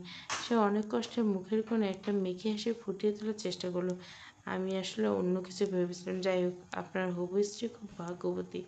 সে নিশ্চয় অনেক সুন্দরী। নাজিব এবার পকেট থেকে হাত বের করে হাত করে দেখলো, সৌজন্য করে বলল, সৌন্দর্য তো আক্ষেপ, কারো চোখে নগণ্য ঘাসফুল সুন্দর, আবার কেউ বাগান বিলাসে দেখেও মুখ ফিরায়। নাজিব মূলত এড়িয়ে গেল। এদিকে রোজা বুঝলো কথা আর বাড়ানো যাবে না। রোজা আহত হৃদয় নিয়ে বলল, বনানীতে আমাদের নিজস্ব বাসা। আপনি তো শীঘ্রই সিএমএইচে জয়েন করছেন, কখনো সময় পেলে আমাদের বাসায় আসবেন। দুলাভাইয়ের মুখে বাবা মা আপনার অনেক প্রশংসা শুনেছে, শুনে আপনাকে দেখার ইচ্ছে পোষণ করছে। আপনার মতো একজন অফিসার আমাদের ড্রয়িং রুমে বসে চা খাবেন, এটা ভাবলে ভালো লাগে। আসবেন একদিন। থ্যাঙ্কস দাওয়াতের জন্য, তবে নতুন কর্মস্থলে যোগ দেওয়ার পর ব্যস্ততা বাড়বে। তাছাড়া ব্যক্তিগত জীবন নিয়ে কিছু পরিকল্পনা আছে, সময় হলে দেখা যাবে। নাজিবের এই সময় হলে দেখা যাবে কথাটার মানে কখনো আসা হবে না, তা রোজা খুব ভালো করে জানে। সে আরাফের হাতে বলল, চলো আরাফ, বাসায় ফিরতে হবে। আসি মিস্টার নাজিব। নাজিব নাকের উপর থেকে মাস্কটা একটু ঠিক করতে বলল, প্লিজ 1 মিনিট। এই একটা কথা রোজার মনে হলো ঝুম করে একটা তপ্ত মরুদ্যান বৃষ্টি নিল। এই যে রোজা, শুনছেন নাজিবের বাগদানের কথা? তারপরে বেহা মনে এক পলক দেখার জন্য ছুটে এসেছে। অসম্ভব জেনেও এক ফেলে আশার আলো নিয়ে, ইস, বিয়েটা যদি কোনোভাবে ভেঙে টেঙে যেত, কিংবা ম্যাজিক করে হলো মেজর সাহেবের মনে যদি তার প্রতি অনুভূতি জন্ম, তাহলে কতই না ভালো হতো। এদিকে রোজার এই আকাশ কুসুম কল্পনা করতে বিভোর। নাজিব গেট পেরিয়ে গিয়ে আইসক্রিম আর কোল্ড ড্রিঙ্কস কিনে আনলো। পলিব্যাগের ভেতরে পোলার আইসক্রিম, বড় বড় বাক্স আর কয়েকটা কোল্ড ড্রিঙ্কস ক্যান। সেগুলো আরাফের হাতে হালকা হেসে বলল নাজিব, আরাফ নাও, বাসায় গিয়ে খেও। আরাফ দু হাতে কোল্ড ড্রিঙ্কস আর আইসক্রিম একটা জাপটে দিল। ঝকঝকে হাসিতে তার মুখটা ভরে গেছে। সে ঘাড় কাতে বলল, থ্যাংক ইউ আঙ্কেল, আপনি অনেক ভালো, খালাম্মার মতো কিপটে না। খালাম্মা লোভ দেখে আনলো, এখনো কিচ্ছু কিনে দেয়। রোজা চোখ পাকিয়ে তাকালো, চোখ দিয়ে বুঝলো দুষ্টু ছেলে, বাসায় গিয়ে দেখে নিব। অবশ্য আরাফ খালাম্মার সেই শাসনকে থোড়াইকে করে সে দাঁত বের করে হাসলো। নাজিবের ঠোঁটের কোণে সামান্য হাসি রেখা ফুটে উঠলো। সে নিচু হয়ে বাচ্চাটার মাথায় চুলে আলতো করে হাত বুলিয়ে দিল। মোলায়েম গলা বলল, ভালো থেকে আরাফ, মন দিয়ে পড়াশোনা করো, বাই। আরাফ হাত নিয়ে বলল, বাই নাজিব আঙ্কেল। নাজিব প্রস্থান করলো। ওদিকে রোজার মুখটা অমাবস্যার মতো অন্ধকারে না বানিয়ে ভাঙ্গা হৃদয় নিয়ে আরাফের হাত ধরে হাঁটা শুরু করলো। ঘড়ি কাটা 10টা 35। সুফিয়া বেগম টেবিলে খাবার ঢেকে রাখছিল। ফারদিন আর মাহতাব মির্জা সবেতে খেয়ে দিয়ে উঠে এসেছেন। সেই এঁটো প্লেট গুছাতে গুছাতে সুফিয়া বেগম দেখলেন প্রভা নিঃশব্দে নিচে নামলো পানির বোতল নিয়ে। তার পেছন প্রতিভা। প্রভার শরীরটা আজ ভালো নেই। সন্ধ্যা থেকে মাথার ভেতরে একটা ভোঁতা যন্ত্রণা জেঁকে বসছে।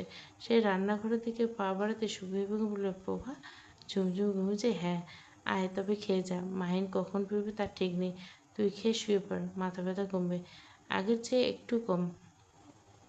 সুবীর বেগম প্লেটে ভাত বাড়তে বাড়তে বললেন, দুটো খেয়ে শুয়ে পড়, দেখবি ঘুম থেকে উঠে একদম ঝরঝরে লাগবে। প্রভা ক্লান্ত গলা বলল, আমার ভাত বেড়েছেও কেন চাচি? একদম খেতে ইচ্ছে করছে না, যা গরম হয়েছে। ঝুমঝুমি মাঝরাতে পানির জন্য কান্নাকাটি করে। বোতলে দেখলাম এক ফোঁটা পানি নেই, তাই পানি নিতে এলাম। তুমি মাহিনের খাবারটা বেড়ে ভালো করে ঢেকে রাখো, ওর ফিরতে দেরি হবে। সুবীর বেগম মুখটা শুকিয়ে গেল। তিনি কাচুমাচু বলে, তা না হয় রাখলাম, কিন্তু তুই তো সন্ধ্যাও নাস্তা করিসনি, একেবারে খালি পেটে শুয়ে? খাবো না, এখন খেতে ইচ্ছে করছে না, ঘুমোবো, ঘুম পাচ্ছে প্রচুর।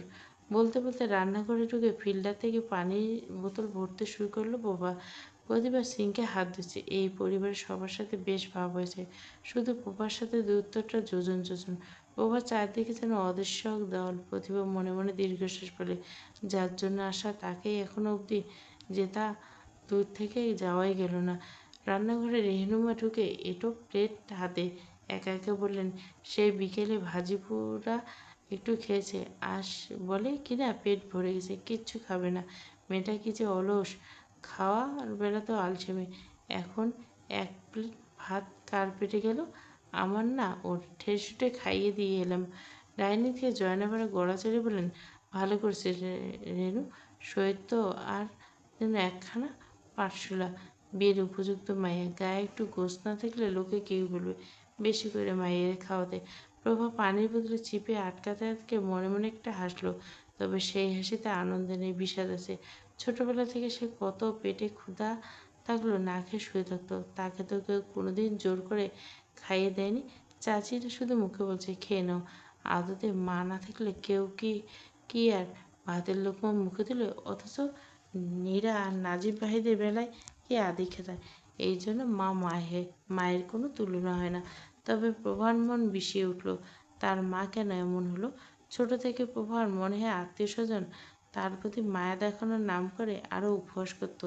ছোটবেলায় আত্মীয় স্বজন ওকে দেখে প্রথমে বলতো, আহারে এমন সুন্দর মেয়েটাকে ফেলে মা অন্যের হাত ধরে পারলো। পাষাণ রে পাষাণ, কি পাষাণ মানুষ। আমরা হলে মাটি একড়ে হলো ওই মেয়েকে আঁকড়ে ধরে থাকতাম। প্রভার তখন এতটাই অসহায় লাগতো যে কাউকে বলতে পারতো না। ভেতরে ভেতরে মানুষ গুমড়ে মরতো। সেই ছোট থেকে মানুষের এভাবে বলা, তারপর না পাওয়ার বেদনাগুলো জমা হতে প্রভাব বেশ খানিকটা রুক্ষ হয়ে গেছে। কারোর সাথে ভালো করে কথা আজকাল সহ্য হয় না। প্রভা প্লেটে কবিতরের মাংস তুলছিল। ফারদিনে পোষা কবিতর, দুজোড়া বাচ্চা কবিতর ভুনা করে রান্না করছে। প্রভা প্রতিবার থেকে সামনে ধরে ঘ্রাণ টেনে মুগ্ধ, ওয়াও, যা টেস্টি লাগছে না। বড় চাচি আপনি রেঁধেছেন? সুপ্রিয়া বলল, না এমা, কবিতা রেঁধেছে রেনু। আমি মাছ আর ডাল গুছে। প্রথমে ওয়াও, তবে যেই রান্নাটা করো, মাংসের কালার আর ঘ্রাণটা বলছে খেতে হেভি হবে।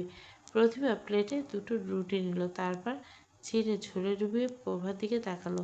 ওর বলার ভঙ্গি থেকে প্রভা দাঁড়িয়ে গেছিল। প্রতিভা মুখে না দিয়ে টুকরোটা মুখের সামনে ধরে বলল, এই দেখো, ঘ্রাণ শুনে আপু দাঁড়িয়ে গেছে দেখছি, জলদি খেয়ে টেস্ট করো, নইলে মিস করবে কিন্তু। প্রথম কথাগুলো প্রভার রাগ হচ্ছিল, কড়া করে কিছু বলবে, তবে শেষের কথাগুলো সে ইচ্ছে মিলিয়ে গেল। প্রতিভা আবার ঠোঁট চওড়া করে হেসে বলল, আমি শুনেছি বাচ্চা পেটে থাকা অবস্থায় গর্ভবতী মায়েরা যদি কোনো খাবারের দিকে নজর দেয়, তাহলে সেই খাবার একটু হলেও তাদের খাওয়ানো উচিত, নইলে নাকি বাচ্চার লালা পড়ে।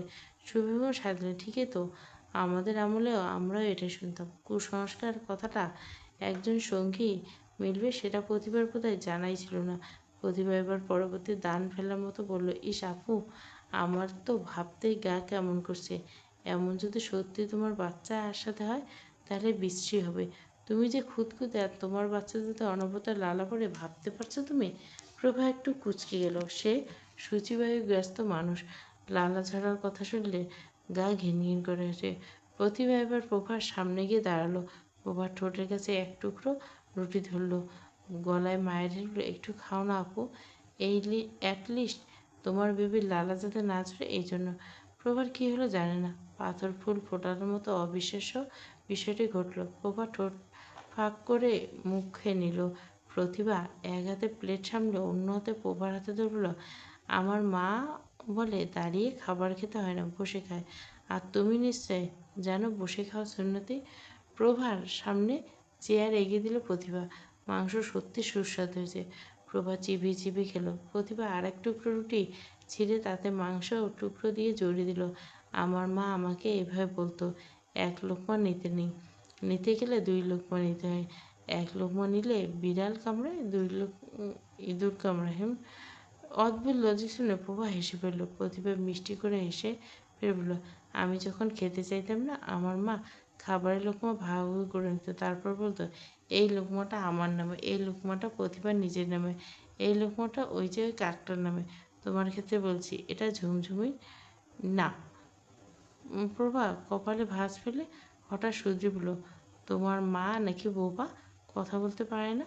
তাহলে এসব কথা তিনি কীভাবে বললেন কীভাবে?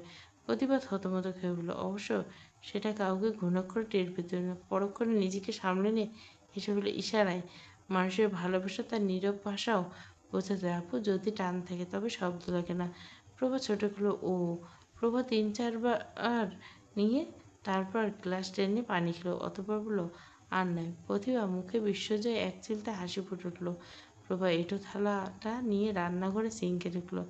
ভিমবার দিয়ে ঘষে থালাটা ধুয়ে এরপর নির্দিষ্ট তে তাকে রেখে হাত মুছতে মুছতে গুনগুন করে গান গাওয়া চেষ্টা করল। ঠিক তখনই রান্নাঘরে প্রবেশ করলো জয়নাপাড়া।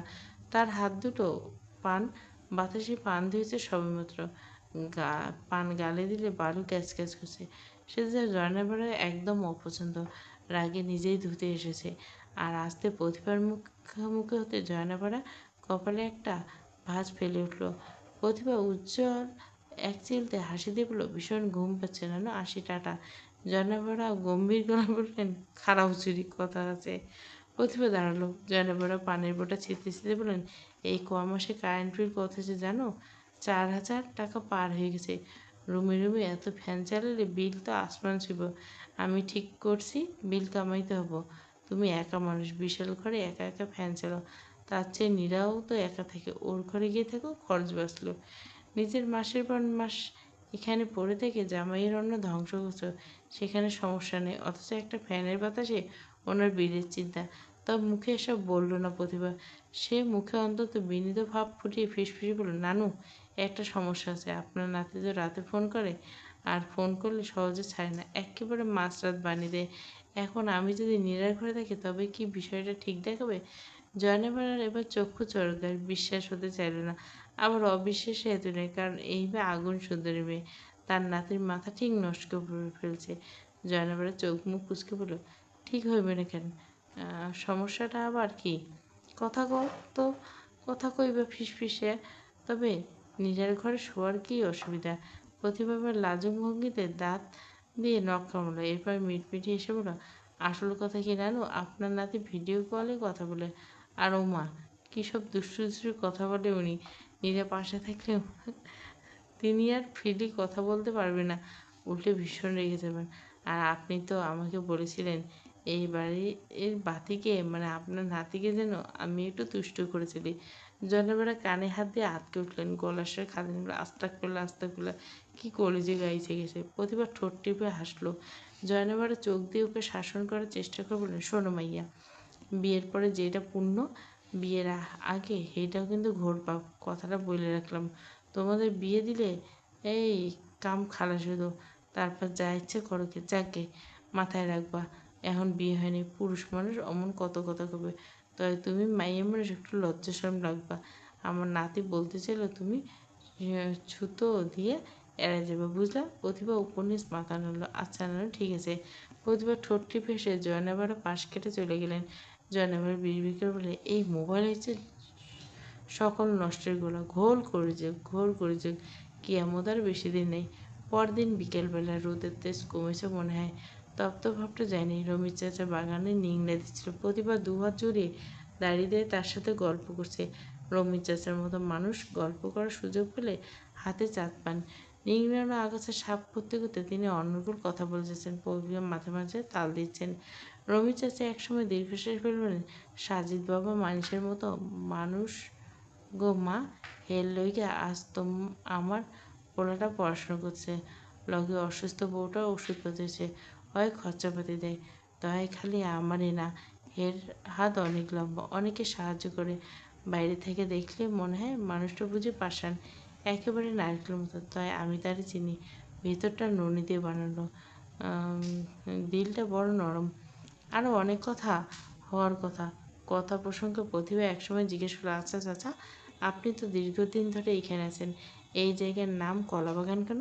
আমি তো রোজ এখানে আস্তে আস্তে কলার বাগান খুঁজি, কিন্তু কলার বাগান তো দূর, গাছের ছিটে ফোটাও তো চোখে পড়ে না। অথচ জায়গাটার নাম কলা বাগান শুনে বসেছিলাম।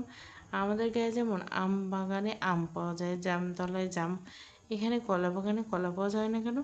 রামি চাচা এবার হো হো করে হেসে উঠলেন, হাসতে হাসতে গড়িয়ে পড়া দশা। তিনি বললেন, তুমি তো দেখছি আমার নাতনির মতো কথা বলছো।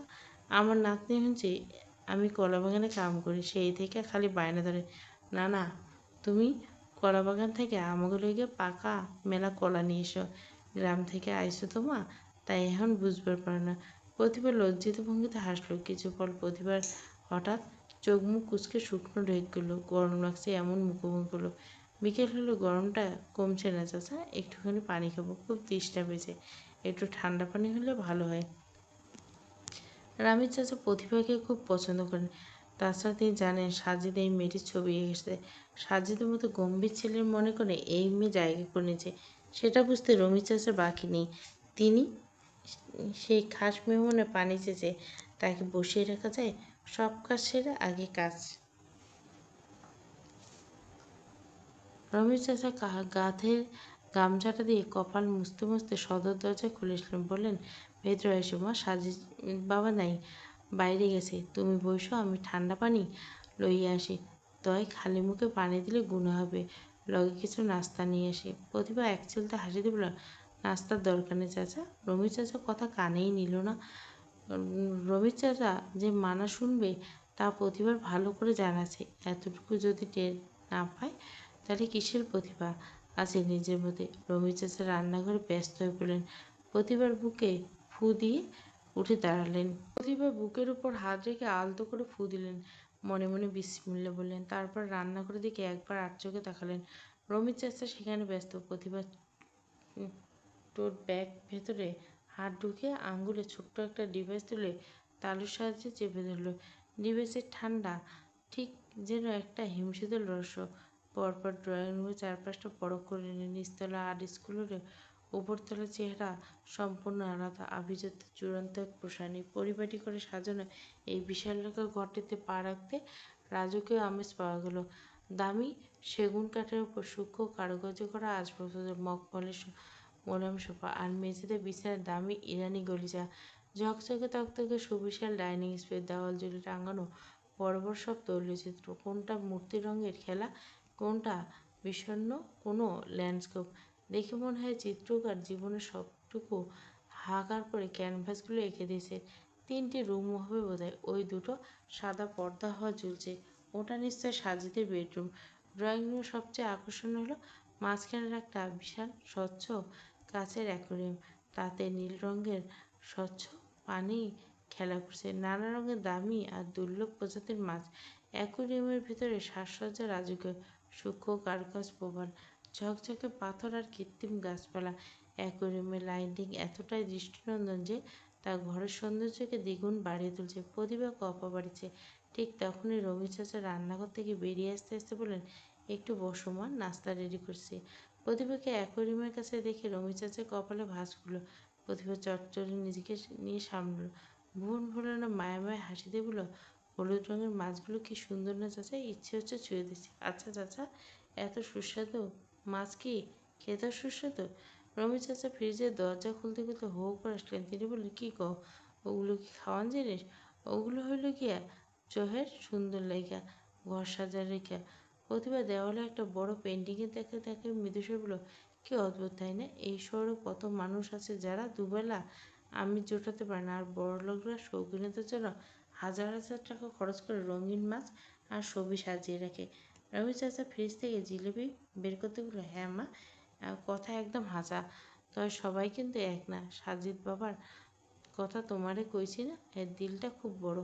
ওই যে জিলিপি দেখতেছো না, এই দিন পুরান ঢাকা থেকে পাতিল ভরে বিরিয়ানি আর জিলিপি আইনা রাস্তার পোলাপানদের বসায় খাওয়ালো। শুধু খাওয়ান না, গায়ে নতুন কাপড় দিয়ে গেছে, কয়েকজন আবার কামের ব্যবস্থাও করে দিছে। এটা নতুন না, হেইটা মাঝে মধ্যে করে। প্রভা ঈষৎ অবাকার ভান করলো, ও তাই নাকি, বেশ ভালো কাজ করছে। রামি চাচা দীর্ঘশ্বাস ফেলেন, জানো তো, ওই যে দেখতেছো না এত টাকা করি, মাগার এই এত ভালো মানুষের রক্তে কেউ নেই মা। তাই যার কারণে তার আল্লাহ আছে। সাজিদ বাবা যেমন দুহাত ভরে দান করেন, আমাকেও মতন মানুষের তার মন থেকে দোয়া করবেন। আল্লাহ নিশ্চয় এই দোয়া ফিরাইবেন না। একদিন ভালো হইবে, তার মনের সব পূর্ণ হবে, সেসব পাইব।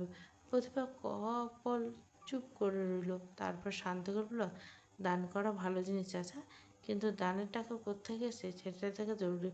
উৎস যদি ঠিক না থাকে তবে দোয়া কি কবুল হবে? রামের চাচার মাথায় বেশ হাত উপরে গেল, চলে গেল। তিনি খানিকক্ষণ বোকা বোকা চোখে তাকিয়ে ঠাউর করার চেষ্টা করেন। অতঃপর কী ভেবে চোখে মুখে চিন্তার ছাপ ফেলে গুরুত্ব ভঙ্গিতে বললেন, এই রঙের আঁকো কাম কি হালাল নাকি মা? একদিন না দেখছিলাম কিসব ছবি আঁকতেছে, ছবির পুতুলের গায়ে কাপড় নেই। তবে সাজিদ বাবা খারাপ মানুষ না, আমি তারা অনেক দিন ধরে চিনি। প্রতিভা উত্তর না পেয়ে মৃদু হাসলো, প্রসঙ্গ এড়িয়ে সুযোগ খুঁজলো। বললো, চাচা ওয়াশরুমটা কোন দিকে? প্রতিভার চাচা, রামির চাচা ইশারা করলেন, ওই যে হাতের বাম দিকে গেলে পাইবা। রমির চাচা রান্নাঘরের দিকে বাড়াতে প্রতিভা বিড়ালের মতো নিঃশব্দে পা বাড়ল সাজিদের ঘরের দিকে। কয়েক কদম যেতে হঠাৎ পেছন থেকে একটা শীতল কণ্ঠস্বর শুনতে পেল, ওয়াশরুমটা বাম দিকে নয়, ডান দিকে। প্রতিভা চমকে দাঁড়িয়ে গেল, শরীর রক্তশীম হয়ে গেল। সদর দরজা খোলা ছিল, সাজিদ কখন এসে ঢুকেছে টের পায়নি। প্রতিভা দ্রুত ঘুরে দাঁড়িয়ে একটা কৃত্রিম হাসি ফুটিয়ে তোলার চেষ্টা করলো, ঝটপট ওকে থ্যাঙ্কস। সাজিদ জুতো জোড়া শু রেখে গুছিয়ে রেখে এগিয়ে এলো সবাই। ভেতরে আসতে গিয়ে শেষের দিকে কথা কানে এসেছিল। প্রতিভাকে দেখে সাজিদের কপালে চিন্তার সূক্ষ্ম রেখা ফুটলো। সে গম্ভীর হলো, আপনি এখানে? প্রতিভা দ্রুত সাজিয়ে উত্তর দিল, ভীষণ পানির পিপাসা পেয়েছিল। চাচাকে এক গ্লাস পানি আনতে দিলে তিনি একদম নাছোড়বান্দা হয়ে আপ্যায়নে জোর করলেন। সাজিদ কপালের ভাঁজটা আরও গাঢ় হলো। সে বলল, পানি? নিচের স্কুল ফিল্টারে তো পানির ব্যবস্থা আছে, সাথে ওয়ান টাইম গ্লাস আছে।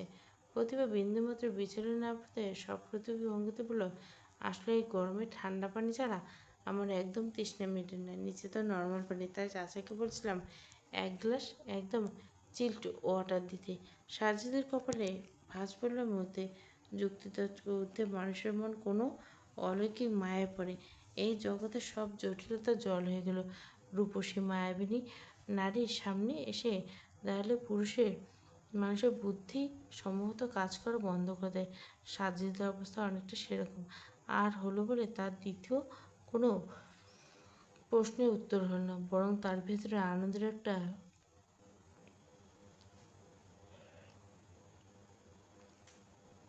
সে একটা হালকা হাসলো। সেই হাসিটা সচরাচর কাউকে দেয় না।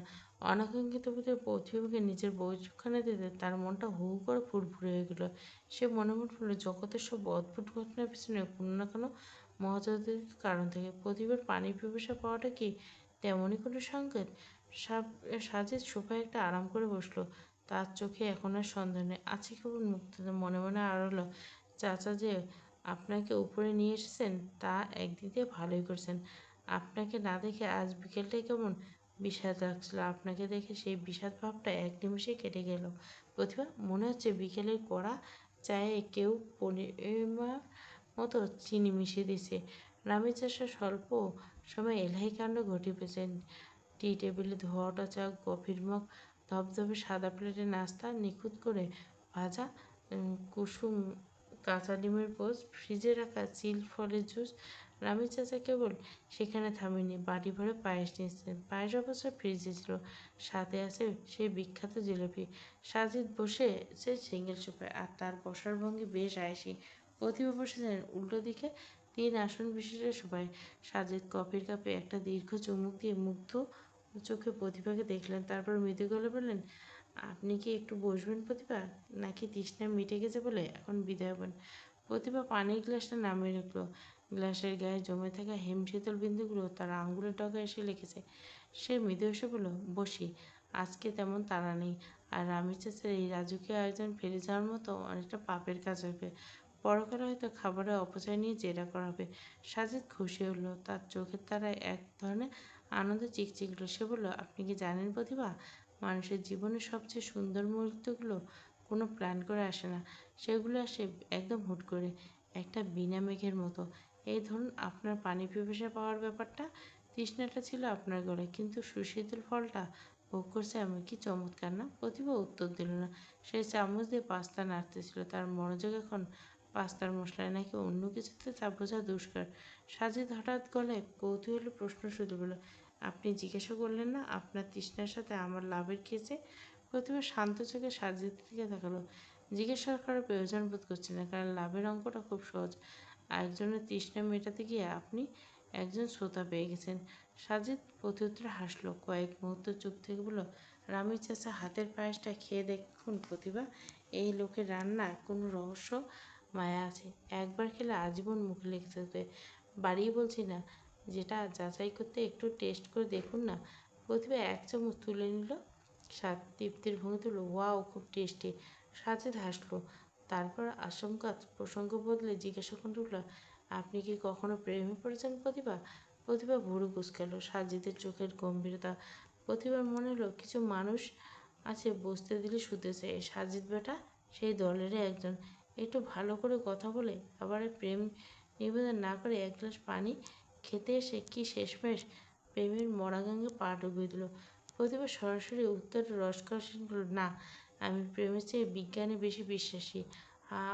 হরমোনের খোরাকে মিছিমিছি কাব্যিক নাম দেওয়ার কোনো মনে হয় না। সাজে স্বস্তির নিঃশ্বাস ফেলে বলল, যাকগে, নিশ্চিত হয়ে গেল আপনি রিলেশন নেই। আজকের দিনটা দেখছি আপনার জন্য লাকি। প্রতিবার বলতে ইচ্ছে করলো, অতটা নিশ্চিত হবে না মিস্টার আর্টিস্ট। এই পৃথিবীতে যা দেখা যায় তা সত্য নেই, আর যা সত্য তা সচরাচর দেখা যায় না। প্রতিভা আচানক মনে পড়লো একজনের কথা, হাতের আঙ্গুল জ্বলজ্বল করছে, যার ছোঁয়া সে কি এখনো কারো কাছে দায়বদ্ধ? এটা ভাবতে ভাবতে অদৃশ্য হাতের চর খেয়ে এসব চিন্তা ভাবনা মাথা থেকে ঝেড়ে ফেলে প্রতিভা। সাজিদ এহসান এবার পুরোপুরি গলে গিয়ে বললেন, আজকে আবার হুমায়ুন আহমেদের স্যারের একটা উক্তি বলতে বাধ্য হয়েছি, অতি রূপবতী কারো প্রেমে পড়তে নেই, অন্যেরা তাদের প্রেমে পড়বে, এটাই নিয়ম। সাজিদ মনে মনে ভাবলো, এই নিয়মে আমি বোধহয় শেষমেশ বাধা হয়ে পড়ে গেলাম। সাজিদ এক হাত থুতনিতে রেখে মুগ্ধ চোখে প্রতিভাকে দেখলো, ঠোঁটে প্রসারিত হেসে যোগ করলো, প্রতিভা, আমি যদি দাবি করি যে আপনার এই অবলায় আমার ড্রয়িং রুমে বসে থাকাটা মহাজাগতিক ইশারা, তবে কি আপনি খুব বেশি হাসাহাসি করবেন? প্রতিভা সাজিদের চোখের দিকে সরাসরি তাকে নির্লিপ্ত গলা বলল, খুব হাসাহাসি করার মতো এনার্জি আপাতত নেই সাজি সাহেব, তবে মহাজাগতিক ইশারা টিশারা নিয়ে আপনার এই থিওরি বেশ ইন্টারেস্টিং। আপনার যুক্তি অনুযায়ী কাল যদি আমার বধহজম হয়, সেটাও কি নক্ষত্রমণ্ডলী থেকে কোনো বিশেষ চক্র? আসলে আপনাদের মতো বড় বড় শিল্পীদের বাড়িতে একটাই সমস্যা, আপনারা সাধারণ ডাল ভাতকেও জ্যোৎস্না দিয়ে মাখিয়ে খাওয়ার চেষ্টা করেন, তাতে পেট ভরে কি না ভরে, তবে মন ভরানোর মতো সস্তা থাকে। সাজিদ হকচকিয়ে গেল। সে হয়তো আশা করছিল মেয়েটি লজ্জায় লাল হবে কিংবা অন্তত রহস্যময় হাসি দেবে, কিন্তু প্রতিভা তাকে বাস্তবায়নের এমন কঠিন জামিনে আছাড় দিল যে সাজিদ সামলাতে হিমশিম। সে সামলে নিয়ে বলল, আপনি সব কিছু এত লচিক দিয়ে বিচার করেন কেন প্রতিভা? আবেগ বলে কিছু নেই? প্রতিভা আবার খুব আয়েস করে সোফায় পিঠ ঠেকে বসলো, এক অদ্ভুত শীতলতা ওর চোখে। বলল, আবেগ আছেই বলে তো পৃথিবীতে টিকে আছি, তবে আবেগের চেয়ে বুদ্ধি দিয়ে চলা ভালো। অতিরিক্ত আবেগ আর অতিরিক্ত চিনি দুটোই মানুষের শরীরের জন্য ক্ষতিকর। আর ইশারা, আপনার এই মহাজাগতিক ইশারার পেছনে একটা সিলেকশন বায়াস কাজ করছে।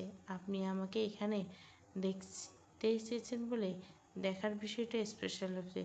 যদি আমি দেখতে কুৎসিত হতাম, পানির বদলে এক বাটি চাল চাইতাম, তবে কি আপনি এক মহাজাগতিক ইশারা বলতেন, নাকি পাগল বলে বিদায় করতেন, নয়তো বড়জোর একটা নোট হাতে ধরিয়ে দিয়ে একটু সাহায্য করতেন, রাইট? সাজিদ বিমূঢ় তাকিয়ে রইল। প্রতিবার কথার প্রতিটি শব্দ যেন এক নিখুঁত সার্জিক্যাল ব্লেড।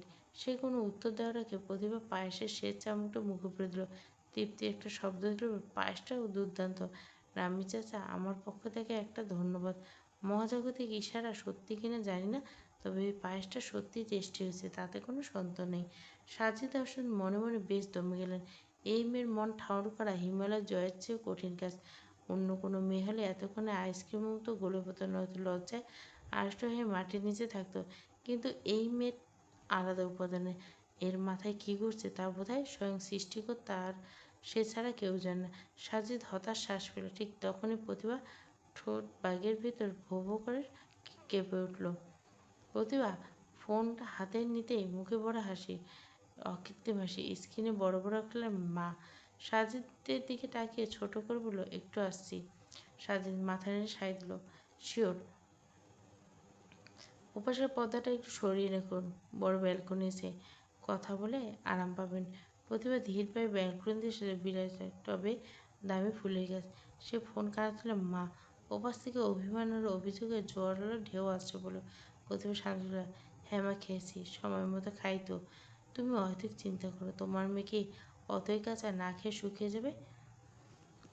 ওপাশ থেকে মা নিশ্চয় কড়া কোনো কথা শোনেনি। প্রতিভা হাসলো, ব্যালকনির গ্রিল ধরে বিকালের স্নান আলোর দিকে তাকিয়ে রইল। এখন তো বলা যাবে না মা, আমি অন ডিউটি এসেছি। ডিউটির সময় ফাঁকি দেওয়ার মতো আমার ধাঁচে নেই, সেটা তো জানি। মায়ের কণ্ঠস্বর বোধহয় এবার কিছুটা চিন্তিত শোনালো। প্রতিভার গলার স্বর আরও এক পর্দা নরম করল, মা, বলছি তো কোনো সমস্যা নেই। তোমার মেয়ে নিজেকে সেফ রাখতে জানে। তোমার মেয়ে যেখানে যে হালে থাকুক না কেন, তোমার সম্মানে সবসময় আগলে রাখবে। তোমার বুক ভেঙে যায় এমন কাজ প্রতিভা করেনি আর করবে না, বিশ্বাস রাখো।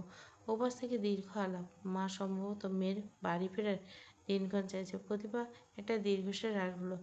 আমার ছুটি ঠিক নেই মা, তবে এবারে ফেরাটা অন্যরকম হবে। তোমার জন্য স্পেশাল কিছু নিয়ে ফিরবো, তুমি শুধু দোয়া করবে। শেষ কথাগুলো বলল প্রতিভা, শোনো মা, একদম দুশ্চিন্তা করবে না। মাঝে মাঝে ফোন বন্ধ থাকে, ফোন বন্ধ দেখলে অমঙ্গল কিছু ভেবো না। আমার কিচ্ছু হবে না, কেন জানো?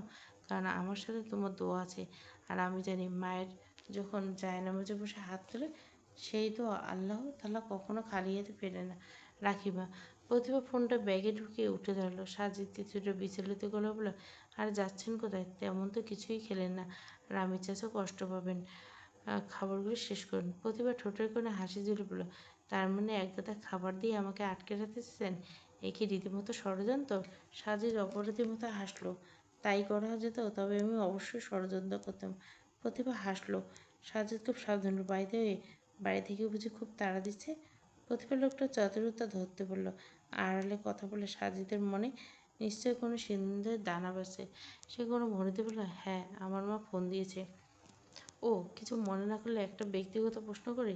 আপনার বাবা কী করেন? আপনার সম্বন্ধে যিনি সুপারিশ করেছিলেন তার কাছে শুনলাম আপনি নাকি এই কাজের খুব দরকার।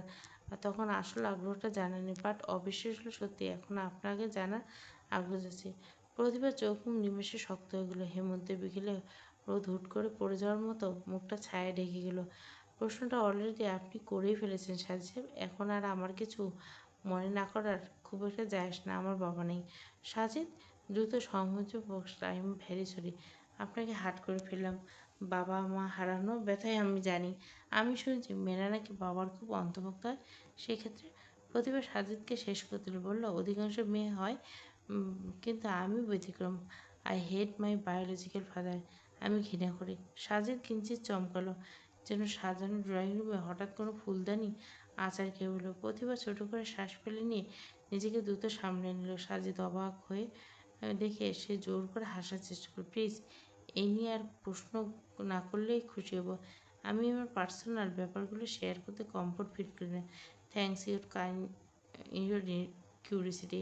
সাজিদ হালকা হেসে চেষ্টা হয়ে ভাবুক ভঙ্গিতে, প্রতিভা, আপনাকে ঠিক বুঝে উঠতে পারছি না। আপনি আসলে কেমন? মনে হচ্ছে ক্যালকুলেশনের সবচেয়ে জটিল সমীকরণের চেয়ে আপনি অনেক বেশি দুর্বেদ্য, রাইট? প্রতিভা আবার খিলখিল করে হাসলো, মুখে কৃত্রিম একটা ঝলমলে হাসি ফোয়ারা চিঠি বলল, মিস্টার আঠিস, আপনাকে অহেতুক মাথা ঘামিয়ে আমাকে বোঝার চেষ্টা করতে হবে না। বুদ্ধিজীবীরা এসব করতে গিয়ে অকালে টাক হয়ে মাথা যায়। আমি সহজে দুই কথায় নিজেকে তুলে ধরছি। আমার মনটা একদম সোজা, ঠিক এই জিলিপির মতো। বলে প্লেট থেকে একটা জিলিপি তুলে একটা বিরাট কামড় দিয়ে স্বাদের ভুরু কুচকে গেল। জিলাপি আর যাই হোক, সোজা জিনিস তো নয়। প্রতিভা জিলাপি চিবুতে চিবুতে যোগ করলো, জিলিপির মতো অত সোজা আমার মন। পুরো আমি নাগা মরিচের মতো মিঠা, বুঝলেন? বলে সে এক বিরাট হাসি দিল। হাসির শেষ রেশটুকু মুখে রেখে বলল, আজকে তাহলে উঠি। আর খাওয়া আর আড্ডা দুটো পার করে ফেলছেন। সাজি ঠোঁট প্রসারিত করে হাসতে হাসতে বলল, আপনার সেন্স অফ হিউমার আপনার মতো প্রতিভাময়ী। প্রতিভা। রিক্সা মেইন রোডে উঠতে প্রতিভা হিজাব ভেতর থেকে ঢুকে কান থেকে এয়ারপড এক ঝটকায় খুলে ফেলো। জিনিসটার দিকে তাকালে ওর বিপদে জেলে যে ইচ্ছে করছে রাস্তার ধারে এই নোংরা ড্রেনটা ওটাকে বিসর্জন দিতে। কিন্তু কোনো এক মহারথী রসিকতা করে বলেছিল, কিলার হয়তো আয়েশ করে পপকর্ন খাচ্ছে। কিলার পপকর্ন খেয়েছে কিনা সেই প্রতিভা জানে না, তবে প্রতিভা যে এক ঊর্ধ্বতন কর্মকর্তার ঝাড়ি খাচ্ছে সেটা ধ্রুব সত্য। এসি রুমে হিমশীতল বাতাসে বসে ওপাশ থেকে ভদ্রলোক তাকে আজ বেশ কড়া কড়া কথা শুনে যাচ্ছে। রাগে অপমানে প্রতিভার ফর্সা মুখটা শ্রাবণের মেঘের মতো অন্ধকার হয়ে উঠল। লোকটা অবলীল বলল, প্রতিভা তুমি কি ওখানে ঘাস কাটছ? এখনো কোনো তথ্য এলে না? মানুষের ধারণা শক্তি বড়ই বিচিত্র।